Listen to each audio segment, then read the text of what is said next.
다윗은 도망가게 되고요. 이제 그리고 오늘 보면 압살롬과 이제 다윗의 군대가 이제 싸우는 그런 장면이 나오게 됩니다. 다윗은 도망가면서도 영광스럽게 도망갔다 그랬습니다. 언약궤를 모셔가지 않고 언약궤를 그냥 두고 하나님이 허락하시면 내가 다시 언약궤 있는 곳으로 올 것이다. 그래서 언약궤를 돌려보내고 다윗을 따라오면서 돌 던지며 저주하는 시므이라는 그 사람이 있음에도 불구하고 다윗은 하나님이 저주하게 하면 누가 막겠는가 내버려 둬라.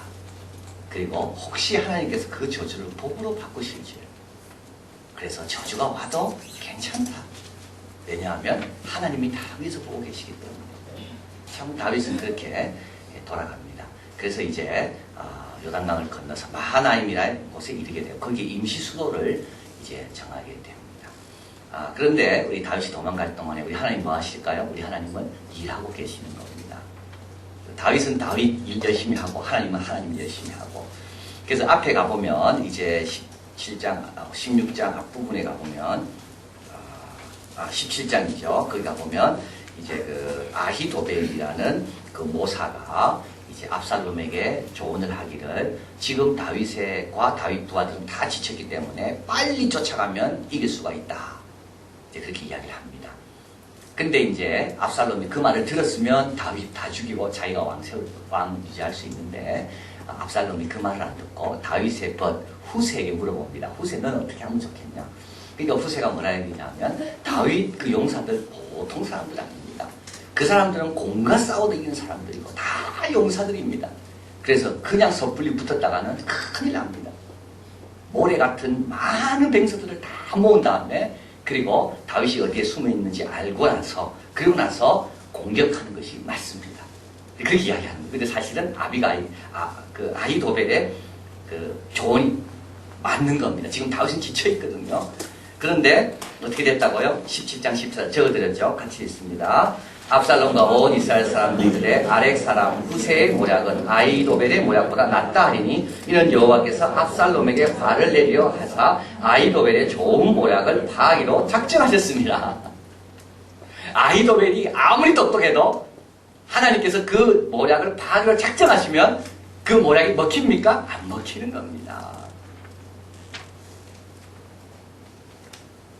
그러니까 그래서 아히도벨이 자기 모략이 먹히지 않는 걸 보고 자기 동네 가가지고 어떻게 자살해 죽습니다. 그게 아히도벨을 가리켜서 가론주다의 전형이라고 봅니다. 자기 뜻대로 안 되면 자살하는 사람이 아히도벨입니다. 그러니까 아히도벨은 지금까지 어떻게 살았을까요?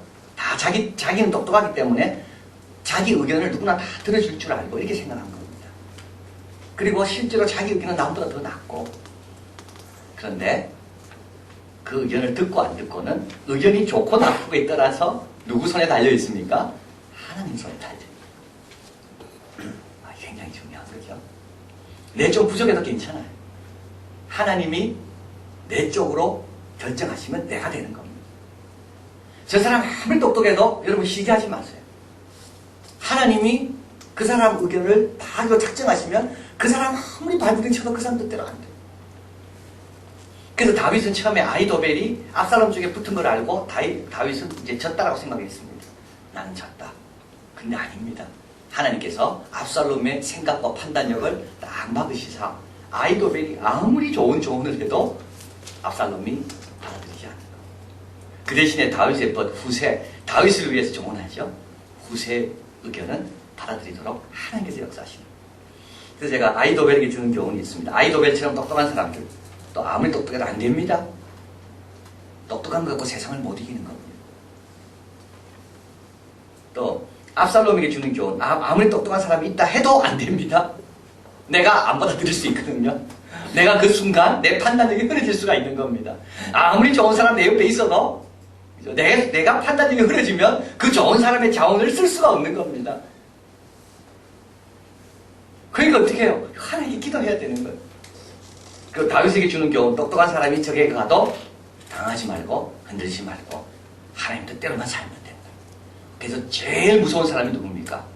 제일 무서운 사람은 하나님 뜻대로 사는 사람이 제일 무서운 사람. 그래서 하나님이 딱 보실 때 내가 안 도와주면 안 되겠다. 저 사람은 내가 도와줘야 되겠다. 그런 마음과 그런 모습으로 살아가는 사람이 제일 강한 사람이고 제일 무서운 사람인 거예요. 자, 그래서 다윗은 지금 마하나임에 건너와 있는데 그 안에서는 압살롬이 있는 그 궁에서 어떤 일이 일어나고 있는지 모릅니다. 그러나 어떻게 하나님께서 일하고 계시는 거예요. 아히도벨의 모략이 통하지 않도록 다윗을 보호하기 위해서 후세의 모략이 통하도록 압살롬의 마음을 하나님께서 움직이고 계신다는 거예요.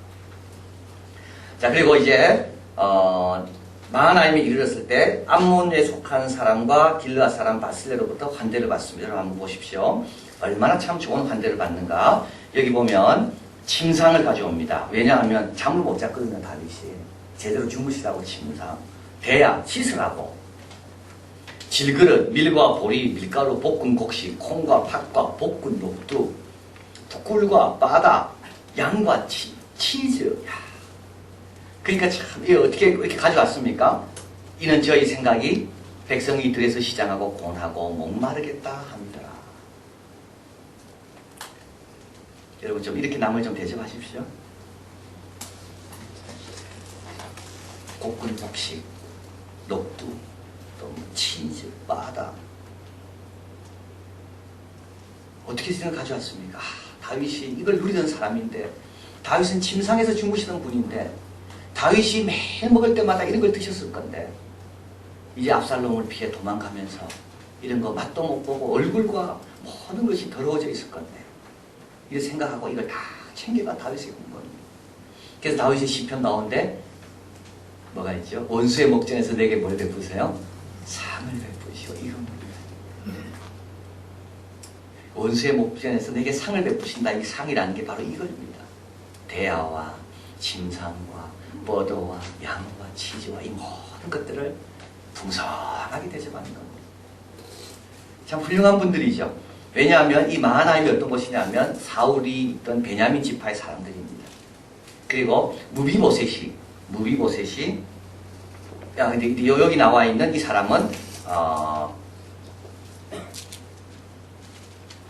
나하스 사람, 암몬 족속에 속한 사람과 길르앗 사람 바실레, 또 소바와 로데발 사람 암미엘. 여기 보면 사울이 죽고 그 아들 이스보셋이 북쪽의 나라에 통치를 할 때 수도로 삼은 곳이 마하나임이니까 베냐민 사람이 많은 거죠.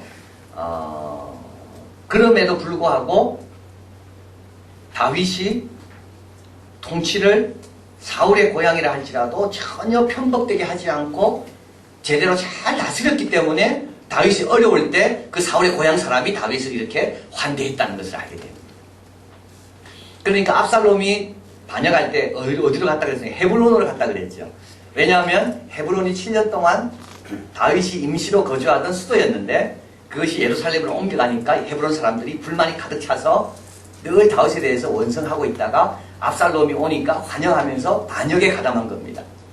그러나 반대로 또 다윗이 온 나라를 골고루 공평하게 잘 다스리다 보니까 이 마하나임이라는 이 베냐민 지파, 사울이 있는 그 베냐민 지파 동네 사람들이 다윗을 이렇게 또 환대하는 것을 이렇게 또 보게 되는 겁니다. 누가 그러더라고요. 어떻게 해도 욕먹게 돼 있다. 그러나 욕을 먹지만 동시에 또 좋아하는 데도 있다는 거예요. 그러니까 수도를 옮겨서 베냐민 헤브론 사람들은 욕하지만 다윗을, 그러나 나머지 지파 사람들은 다 다윗의 결정에 대해서 맞다라고 이야기하는 거. 그러니까 한 결정에 대해서 모두가 좋아하는 결정은 없다는 거. 그래서 우리가 결정할 때 모두를 기쁘게 하려면 결정할 수가 없고요. 하나님의 뜻과 계획과 자기의 주관에 따라서 결정할 수밖에 없어요. 그래서 다윗은 아마 후회했는지 모르죠. 왜 내가 예루살렘으로 수도를 옮겨서 헤브론 사람들이 압살롬의 편을 들도록 내가 기회를 줬을까? 근데도 아무리 생각해도 그게 국가 전체를 위해 최선이라고 생각한 겁니다. 그래서 헤브론 사람 눈치 보지 않고 수도를 옮긴 거예요. 그리고 통치하다 보니까 이제 깨닫게 되는 겁니다. 마하나임 사람들이 사울 사람이었는데 그 통치의 공평함을 보면서 다윗 사람으로 변해 있다는 거. 자, 그래서 이곳에서 깊은 사랑을 받고요. 바실레이라는 이 사람은 이제 부자인데, 바르실레는 부자인데, 이거는 접경지에 있었기 때문에 많은 이제 어려움이 있는 그런 위험한 지대에 있었지만, 다윗이 잘 통치함으로 인하여 자기의 가축과 재산들을 잘 보호받았답니다. 그래서 늘 다윗에게 좋은 마음을 갖고 있었다. 그래서 다윗이 어려웠다는 소식을 듣고, 마하나임 쪽으로 온다는 소식을 듣고, 다윗의 그 빚을 갚기 위해서 나왔다. 그것을 여기서 알게 됩니다. 그리고 이것을 먹고 난 다음에 다윗은 정신을 차리고 이제 천부장, 백부장, 18장으로 넘어옵니다. 이에 다윗이 그와 함께한 백성을 계수하고 정신이 드는 거죠. 다윗이 정신을 딱 차리고 천부장과 백부장을 세우고 백성을 내어 보낼 때 3분의 1은 요압의 수하, 3분의 1은 수리아의 아들 요압의 동생 아비새의 수하, 그리고 3분의 1은 가드 사람 이때의 수하. 가드 사람은 누굽니까? 다윗이 예루살렘에서 쫓겨나올 때 함께 하겠다고 온 블레셋 사람입니다. 이렇게 3분의 1씩 딱 붙이고 백성에 이르되 반드시 나와 나도 너와 함께 가리라. 3절에 백성이 가로되 왕은 나가지 마소서. 우리가 도망할지라도 저희는 우리에게 주의치 아니할 터요. 우리가 절반이나 죽을지라도 우리에게 주의치 아니할 터이라. 왕은 우리의 만명보다 중하옵니다. 이 백성 얼마나 훌륭한지. 이 지금 다윗이 지금 쫓겨나는 왕 아닙니까? 다윗이 쫓겨나는 왕이에요. 그런데 백성들은 우리 만명보다 당신은 중합니다. 압살롬 사람은 우리보다 당신을 죽이려고 합니다. 당신 나가지 마십시오. 우리가 죽어도 괜찮습니다. 당신은 살아야 됩니다. 여러분 직장에서 좀 이렇게 한번 해보십시오. 그러면요 나중에 역사가 어떻게 바뀌지 뭐. 직장 상사가 어려움 당했습니까? 그러면요 끝까지 그 사람 위로해주고 격려해주고 금방 아이 도배처럼 딴 데로 붙어가지고 그게 아니라 충성하는 건 충성하는 거. 이 다윗 보고 당신은 우리 만명보다 다윗 지금 왕 아닙니다. 쫓겨났잖아 지금. 압살롬이 다 예루살렘 접수했고 근데 다윗이 이렇게 이야기합니다. 우리 죽어도 괜찮다. 당신의 생명 우리 만명보다 중요하다. 당신은 나가지 마. 그리고 다윗이 부탁하죠. 압살롬을 너그러이 대접해줘라. 자, 12절에 가보겠습니다. 자, 그래서 이제 압살롬이 상수리 나무에 머리가 걸립니다. 이때 이제 한 사람이 보고 요압에게 고합니다. 10절에, 18장 10절에, 12절. 그 사람이 요압에게 대답하되 내가 내 손에 은천개를 받는다 할지라도 나는 왕의 아들에게 손을 대지 아니하겠나이다. 얼마나 훌륭합니까? 그러니까 요압이 그 사람에게 이렇게 이야기합니다. 압살롬을 죽여라. 왜냐하면 압살롬을 지금 죽을 기회가 왔고 그리고 네가 만약에 죽였더라면 내가 너에게 은 10개를 주었을 거다. 근데 왜 안 죽이냐? 그러니까 이 신하가 이야기합니다. 요압에게 대답하되 내 손에 은 1000개를 받는다 할지라도 나는 왕의 아들에게 손을 대지 아니하겠나이다. 우리가 들었거니와 우리가 들었지 않았느냐? 왕이 당신과 아비새와 이때기 명하여 이르기를 삼가 누든지 소년 압살롬을 해하지 말라 하셨나이다. 훌륭한 신하죠. 은 1000개를 준다 할지라도 나는 왕이 말한 것은 나는 지킨다. 훌륭하시다. 자, 그래서 이게 다 하나님이 도와주시는 겁니다. 하나님이 다 은혜 주시는 겁니다. 그리고 이제 숯불에서 싸웠는데요. 이 숯불에서 죽은 사람이 전쟁에서 죽은 사람보다 많았다고 그럽니다. 이래서 어떤 학자는 말하기를 자연도 다윗을 도왔다. 자연도 다윗을 도왔다. 이름 없는 무명의 백성들, 신복들도 다윗을 돕고 은철계를 준다 할지라도 나는 왕의 명령대로 따르겠다는 그 한 병사가 또 다윗을 돕고 자연도 다윗을 돕고 그리고 압살롬과 함께하는 그 압살롬의 마음에도 하나님께서 역사하시고 근데 이게 다 어떻게 된 겁니까? 다윗이 떠나가면서 하나님 원망하지 않고 여호와의 언약궤를 소중하게 여기고 그리고 저주하는 자에게 저주하지 않고 그걸 다 받아들이고 그러니까 하나님께서 그걸 딱 보시고 그래도 다윗은 하나님의 사람이구나. 내가 도와야 되겠다. 그래서 하나님께서 다윗을 이렇게 도우시는 거예요. 근데 이제 요압은 압살롬을 죽이죠. 요압은 한번 가보겠습니다. 아주 자세하게 나와 있습니다. 13절에 18장 13절 같이 있습니다. 아무 일도 왕 앞에는 숨길 수 없나이다. 내가 만일 거역하여 그 생명을 해하였다면 당신도 나를 대적하였으리다. 14절 요압이 가로되 나는 너와 같이 지체할 수 없다 하고 손에 작은 창 셋을 가지고 와서 상수리 나무 가운데서 아직 살아있는 압살롬의 심장을 찌르니 요압의 병기 맡은 소년 열이 압살롬을 에워싸고 쳐 죽이니라. 다윗이 죽이지 말라고 그렇게 부탁했는데 요압이 죽인 겁니다. 그래서 요압이 어떻게 되나요? 이 장군직에서 물러나게 되고요. 다윗이 마지막 죽을 때 솔로몬에게 유언으로 남깁니다. 이 요압을 편안하게 죽게 하지 마라. 그래서 솔로몬이 요압을 죽입니다. 자, 그런데 한번 가볼까요?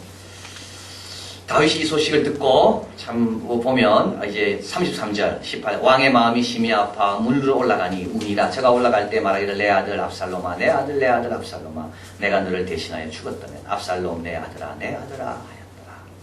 거기 요압이 고라되 왕이 압살롬으로 인하여 슬퍼하며 우나이다 하니 왕이 그 아들을 위하여 슬퍼한다 하니 그날의 백성들에게 들리매 그날의 이금이 모든 백성에게 슬픔이 된지라. 자, 그래서 이제 다윗이 뭘 깨닫겠습니까? 다윗이 압살롬을 다윗은 살리려고 한 겁니다. 사실은 살려서 이제 그 전에 압살롬에게 제대로 지도하지 못했던 것을 지도하려는 이제 그런 다윗의 계획이 있었습니다. 그런데 그 계획을 요압이 실행되지 못하도록 중간에 꺾은 거죠. 그리고 다윗은 압살롬에 못해준 것이 자꾸 생각나가지고 압살롬아 내 아들 압살롬아 내가 너를 대신하여 주겠습니다 하면서 이제 슬퍼하는 내용이 여기서 나옵니다.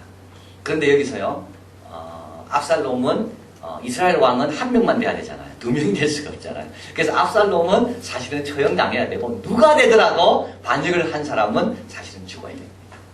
그런데 다윗이 이번에 뭘 깨닫는가요?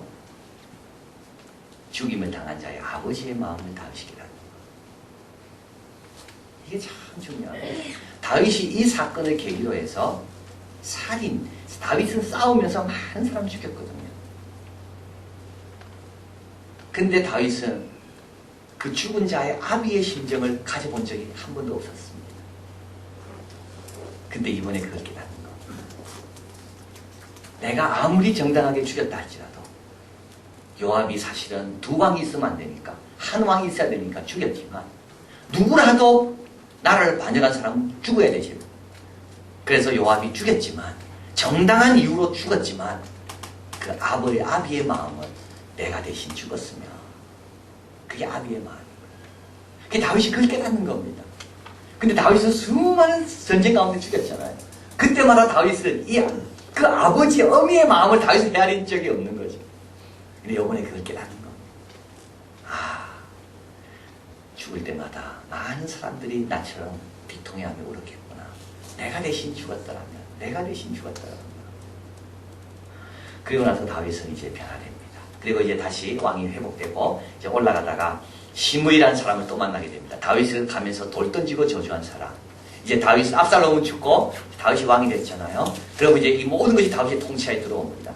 그러면 이제 시므이를 죽일 수 있잖아요. 근데 다윗은 시므이를 죽이지 않습니다. 한 사람의 죽음에 대해서 다윗은 입체적인 관점을 갖게 된 겁니다. 내 적을 죽인 게 아니라 뭐라고요? 그의 가족 모두에게 슬픔을 준 것이 한 사람에게 죽음이었구나. 그래서 다윗이 이걸 깨닫게 되고, 그래서 참 다윗을 통해서 우리가 알 수 있는 것은 지금까지 경험한 것 말고 앞으로도 우리가 경험하면서 배울 것이 참 많이 있다. 참 많이 있다는 것을 우리가 늘 기억해야 됩니다. 지금 내가 알고 경험하는 게 다가 아니고요. 앞으로도 다윗의 아들의 죽음, 다윗 딸의 그 근친 상간으로 인한 상처, 자기 아들에 인해서 버림받고 배반당하고 그래서 또 갔다가 아무것도 없는 데서 다시 출발하는 또 다윗, 이런 모든 걸 통해서 다윗은 계속 연단받는 겁니다. 계속 연단받는 겁니다. 그래서 우리도 늘 기억해야 될 것은 하나님 앞에서 지금까지 잘 연단받은 것도 감사하고 앞으로도 연단받을 것이 많이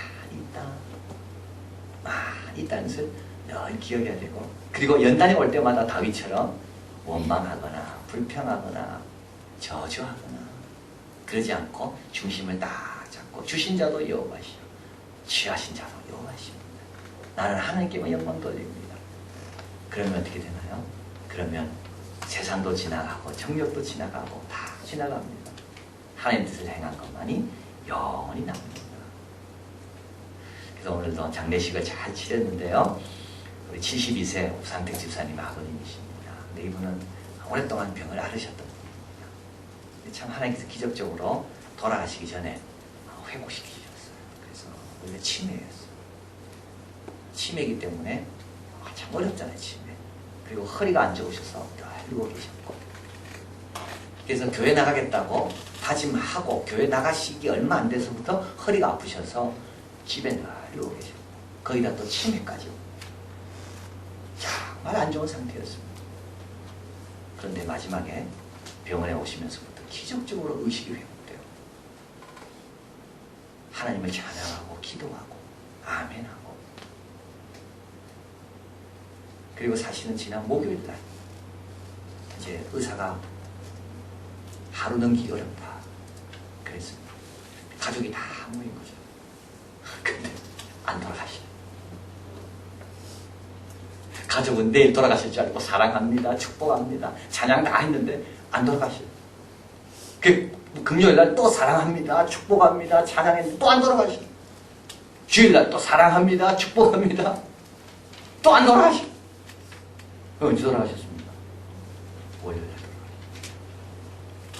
그러니까요, 장례식 분위기가 얼마나 좋은지. 하나님께서 다 사랑합니다, 축복합니다, 아버지 괜찮습니다, 다 고모 울산에서 올라와가지고 다 마음을 기워주시고. 그리고 제가 이제 돌아가신다니까 가서 안수기도 해드렸지. 또 가니까 안 돌아가죠. 또 가서 또 안수기도 3번 해드렸어요.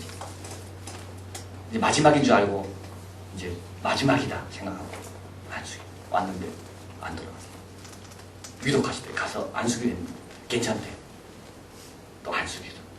근데요, 제가 손을 딱 얹고 기도하는데 그 식구들이 머리를 예쁘게 아버지를 빗어가지고 머릿결이 얼마나 좋은지. 자, 우리 인생이라는 게 잘 모릅니다. 지금 여러분 뭘 경험하셨고 저도 마찬가지입니다. 또 앞으로 뭐가 기다리고 있는지 모릅니다.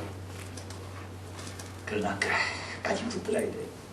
포기하지 않고 끝까지 바르게 살아야 돼. 좌로나 우로나 치우치지 말고 끝까지 배우고 확신한 대로 그냥 상황이 어떻든 아이도벨이 어느 쪽으로 가든 시므이가 나에게 얼만큼 저주를 하든 그에 흔들림 없이 하나님께 정해놓은 그 길로만 나는 쭉 가면 마지막에 다윗은 영광스럽게 솔로몬에게 다 주고. 그렇게 될 줄 어떻게 알았겠습니까? 압살롬에게 도망갈 때만 해도 자기는 이게 끝인 줄 알았을 거예요. 그런데 솔로몬에게 다 나라를 물려주고 백성들 다 보는 데서 유언 다 하고 하나님 부러 가신 거예요. 자, 그래서 우리도 늘 다윗을 생각하면서 오르막이든 내리막이든 흔들림 없이 한 길로 끝까지 간다. 그리고 가다 보면 계속 깨닫지 못했던 거 하나님 깨닫게 하실 것이고 더 잘 알게 하실 거고 더 깊어지게 할 것이고, 그래야지만이 하나님께서 우리를 영광스럽게 사용하시고 축복하시고 또 영광스럽게 우리를 들으십니다.